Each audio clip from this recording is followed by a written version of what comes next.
What's going on, guys? Welcome back to my channel. My name is Anthony and this is Watch With Me. Today, whoa, too bright. There we go. Today we're gonna be doing a review and kind of an overview of a 2-year ownership of my Porsche 911S. It is a 997.2, kind of everything I've done to it, what I want to do with it, all the expenses I've had, whether they be for maintenance or cosmetic or performance, but we're gonna get into it right now, so hang tight.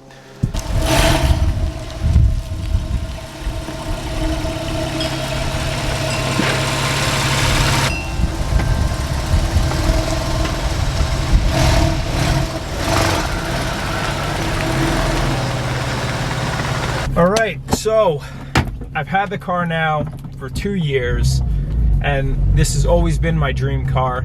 I actually ended up purchasing it from Illinois, and I had it shipped to New York.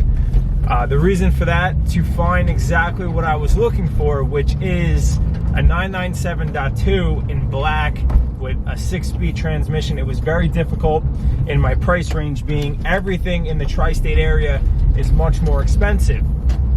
So I did go ahead and purchase it from Illinois. I had a technician go out there and check out the car and give me a full report on it.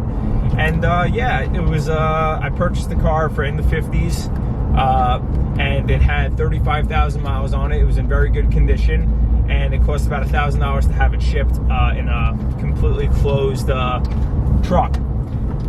That being said, it was kind of a disaster from the moment I got the car. It was delivered to me in New York City, which is where I live, and it was in the middle of a snowstorm. So I had to leave it in a parking garage for 1 day, and then after that, I drove it out to Long Island, to my mother's house where I keep it. When the car came out of the flatbed, and I took a look at it, and they give you the full report of everything with the car, there was actually a big scratch in the door, really bad. So I fought with the dealership. Long story short, the first thing I had to do with this car is get the door fixed. After that, I really didn't do much to the car. In the springtime, I had it paint corrected and ceramic coated. That was around $800, which is pretty reasonable. I actually had someone come to my mother's house to do it, so that cuts the cost a little bit. I installed the clear side markers because, to be honest with you, this car with the orange, in my opinion, it doesn't look good.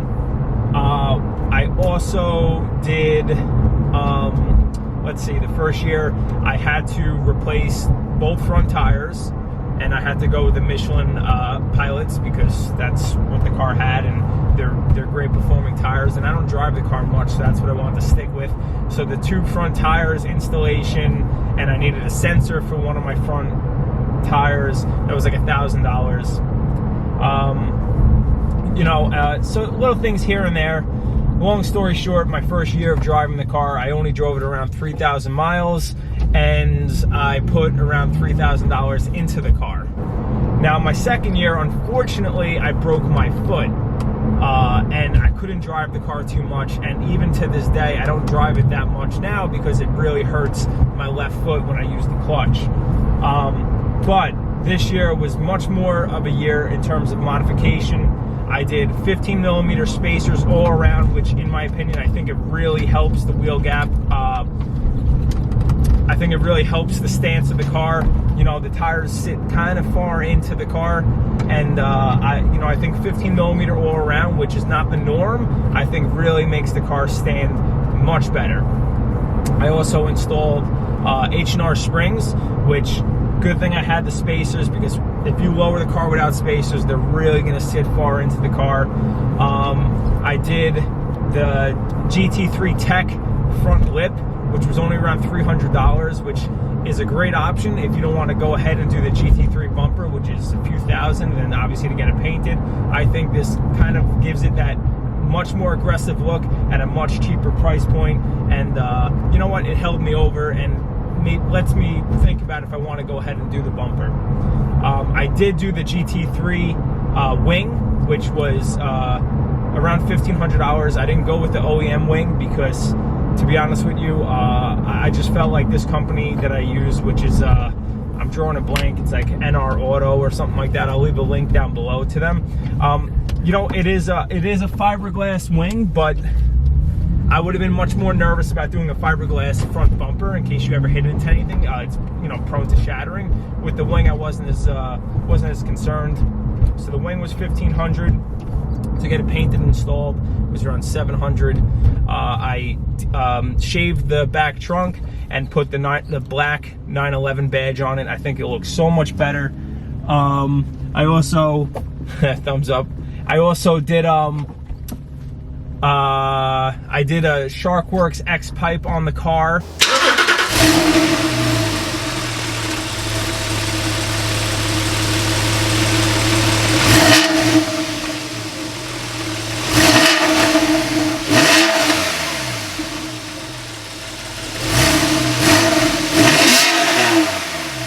And I had that installed. I couldn't do that myself. In terms of maintenance, I did have to do the front pads and rotors on the car, plus brake lines. That was around $500, and then I had a friend help me install it, so I didn't have to worry about that.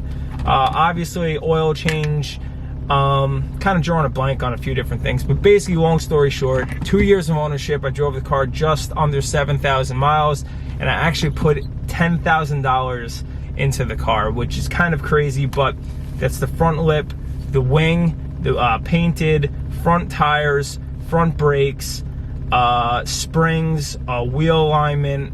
So quite a good amount. In terms of where I want to go in the future with this car, I'm definitely gonna keep it at least one more year, but my goal is to really get a GT3. I really want to get a 991.1. They're a little bit more affordable, although they only come in PDK, but the PDK transmission is so good, it wouldn't really bother me that much to have a PDK system. And so that's kind of where I'm at. Definitely not doing a black car ever again.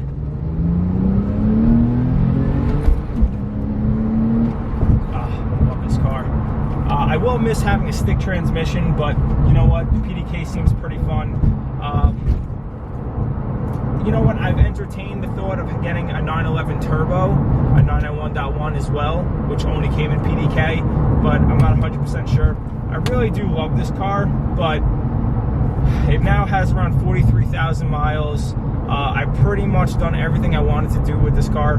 The only other thing I'm thinking about doing is maybe the Fister mufflers, because although this car sounds somewhat okay, I don't really think the noise from the exhaust is as loud as I would like it to be. And then perhaps I'd like to also maybe do wheels, but wheels are such an investment. I don't know if I want to put a few $1,000s into this car. But yeah, that's pretty much been everything I've done with 2 years of this car. The one thing that's really gone wrong with this car that I'm still having to address, because I don't drive it much, Michelin tires are known to flat spotting, and there was a few months this year, or now it's 2020, so a few months last year that I actually didn't drive the car, and what happened was I now have a flat spot in this tire, so I had to purchase another tire. I didn't install it yet, but if I go over 55 miles per hour, the steering wheel shakes so badly. I had my wheels balanced. I had a wheel alignment. I've done so many different things, and then the last thing we kind of figured out is, yeah, my brand new tires that only have around 2,000 miles on it have a flat spot in it, so I had to go and buy another tire. Obviously, we're in winter right now, so I didn't want to put the new tire on yet. But that's really the only thing that's gone wrong with this car. You know what? The 997.2 is super reliable. You don't have the IMS issue or the rear main seal issue that the 991s have. That's why there is a bit of a premium with the 997.2s. But yeah, the car is super reliable. It's extremely fun to drive. You know what? I've always been a Porsche guy. I love the lines of this car, and I think with the wing, the drop, and the lip, I think it looks super aggressive. It kind of has like a GT3 vibe to it, but I think I'm ready to make the move to the real GT3. In terms of the interior, I haven't done really anything to it. The best thing I've done about this car in terms of the interior, was only a $30 option, is I actually got a Bluetooth USB cord, so now I can play my music through my car without any wires. The only con to that is I can't have it charging at the same time, but that's all I've done for the interior. And yeah, just a video on my kind of ownership experience with this car. I would recommend a 997 to anybody that is a Porsche enthusiast. It has the look of a real kind of 911 before they got so large in the 991s, which I don't personally hate, but I know that is a problem that some people have. And it doesn't have the fried egg headlights that the 996 have. So it's definitely a driver's car.